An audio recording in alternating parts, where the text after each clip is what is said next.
Milí televízni diváci, stretávame sa po mesiaci na obrazovkách káblovej televízie Bánov, aby sme vám priblížili dianie v našej obci. Dnes vám ponúkneme rôzne reportáže a príspevky, ktoré zachytilo zvedavé oko káblovej televízie Bánov a vy si budete mať prostredníctvom našej televízie možnosť obývačiek pozrieť všetky zaujímavé reportáže. Tu je dnešná ponuka. Na začiatok vás poinformuje o aktualitách pani starostka doktorka Helena Juríková. Vrátime sa aj na začiatok školského roka 2010-2011. Ponúkneme vám úpravu pred novými bytovkami na ulici pri Kaštieli. Ďalej vám ponúkneme aj rozhovor s jubilantom pánom Jozefom Turčekom. Pozývame vás na Deň otvorených dverí, ktorý sa konal v základnej škole. Kresťanské okienko so sestrou Veronikou Teréziou Ráckovou. Kampaň na kolesách proti rakovine prišla do Bánova na koncert podporiť aj speváčka Katka Koščová. Tretí ročník športovo-vedomostnej súťaže Strieľaj, háč a utekaj, svoju obec spoznávaj. Cvičenie zumby v priestoroch športového areálu priamo v telocvični. Kukuričňák a rozlúčime sa ďakovnou svetou omšou, ktorá sa konala v našom miestnom kostole. Tak, to je dnešná ponuka. Ja už o malú chvíľočku odovzdávam slovo pani starostke, pretože je pripravená. V kresťanskom okienku dnes bude mať priestor sestra Veronika Terézia Rácková, ktorá nám ponúkla veľmi zaujímavý a príjemný rozhovor ešte pred odchodom na misie do Južného Sudánu. A v ďalšej nasledujúcej reportáži vám ponúkneme kampaň na kolesách proti rakovine, v rámci ktorej vystúpila na koncerte v Bánove a podporila túto veľmi peknú myšlienku aj speváčka Katarína Košťová a naša Bánovčanka Miška Švajdová. Milí televízni diváci, nachádzame sa v rodnom domčeku, kde vyrastala a žila Veronika Terézia Rácková. Stretávame sa s ňou pri veľmi milej príležitosti a nedalo nám, aby sme sa s ňou neprosprávali. Príjemný dobrý deň. Dobrý deň.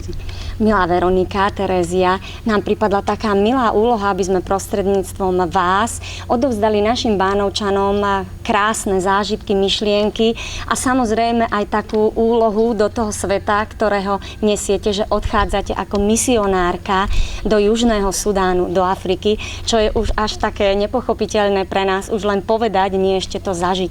Ako sa cítite, aké sú vaše dojmy a s čím odchádzate, keďže už vy ste misionárka dávno?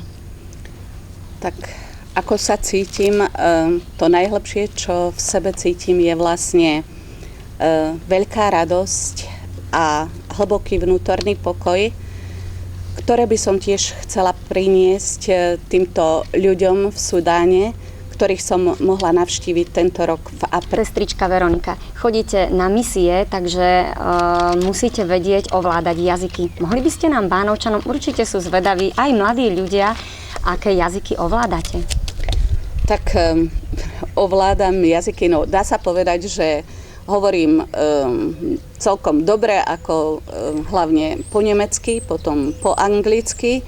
No, ruštinu som sa učila v škole, takže s tou sa tiež dohovorím, keď som mala možnosť si ju overiť aj s našimi sestrami. Nedávno tiež, ktoré pracujú v Rusku. Indonéštinu som sa učila, ale to si pamätám už len niečo z toho. No a keď som bola v Ghane, tak som sa ešte učila tiež domorodé reči. To bola Hausa, Gonja a Buli.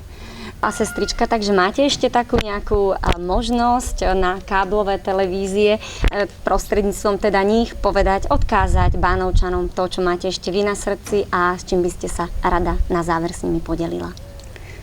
Tak milí spolurodáci, ale aj všetci milí občania, ktorí tu žijete v Bánove. 21. septembra sa koná koncert na kolesách proti rakovine a na ňom vystúpili dve známe dámy pre nás všetkých Bánovčanov, Katka Koščová a Miška Švajdová. Príjemný dobrý deň. Dobrý deň všetkým. Dobrý deň.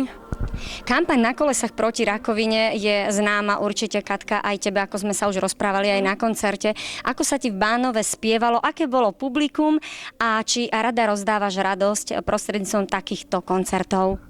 A ja si myslím, že všetci, ktorí to robia, alebo takmer každý interpret si myslím, že to robí aj preto, že to baví to publikum a si myslím, že to je taký ťahuň, prečo my to všetci vlastne robíme. Takže mi sa to veľmi páčilo. Aj keď teda musím povedať, že tá moja hudba asi nie je pre tú vekovú kategóriu veľmi, ktorá tu sedela dnes, že to boli skôr také, ja neviem, či to menšie deti, keď môžem povedať. Možno tie menšie deti by sa urazili, keď počujú, že menšie deti som povedala, lebo sú ešte menšie Sme deti. už spomínali, naša obec je taká spevavá, čo presviečame tým aj našich spoluobčanov, že máme z našich radov veľmi šikovných ľudí. Prejdem k tebe. Ty, ako si mala možnosť, Katku, sledovať určite aj v televízii ako superstar, pretože na nich sme fičali, na nich rastie aj tá naša vlastne kariéra spevácka. Ako sa tebe páči jej žáner a čomu by si sa chcela venovať v blízkej budúcnosti ty, pretože určite ťa láka tiež niečo vymyslieť, niečo dať dokopy vlastné, pretože skladby, ktoré si prezentovala, boli od určitých známych speváčok, ale boli tiež úžasné. Tak Katka mi určite nejakou určitou inšpiráciou, pretože ona má toho viacej odžité, jak ja, čo sa týka aj hudby a ako v živote, tak to chodí. Sme už spomínali, že sa tu nachádzajú rôzne stánky. Zavítali sme aj do stánku polovníkov, ktorých sme oslovili. Pána Pašku, príjemný dobrý deň. Dobrý deň, prajem. Tak aký gulašik ste pripravili pre Bánovčanov a mohli by ste povedať, či má beh? No zatiaľ gulášik je pripravený zo srncov, 2 dokonca, niečo z diviaka a či má beh, zatiaľ každý povedal, že vynikajúci. A čo hovoríte vy na túto atmosféru? Ste rád, že práve vy môžete každý rok tiež prispieť troškou? Každý poriadny Bánovčan, ktorý sa zaujíma o dej v tejto obci, sa musí nejako pričiniť. Niektorí viac, niektorí menej, niektorí len kritizujú. To je tiež pravda, dobrý postreh. A ešte by som sa vás spýtala, čo najbližšie váš spolok chystá? Tak najbližšie už budú polovačky konečne, spoločné. No a potom ako druhý ples polovníckej spoločnosti v Bánove. Dúfam, že bude taký, jak v lani. Takže držíme veľmi palce v tých aktivitách, no a nech sa dobre predáva a takisto aj dobrú chuť. Ďakujem.